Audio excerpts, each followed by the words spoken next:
গাইবান্ধার সুন্দরগঞ্জে একটি গাভী ৬ পায়ের এক বাছুরের জন্ম দিয়েছে।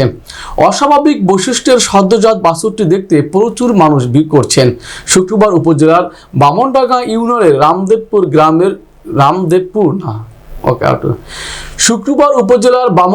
ইউনিয়নের রামদেব গ্রামের কৃষক জাহাঙ্গীর আলম জিন্নাহর একটি গাভী বাছুরটি প্রস্রাব করে।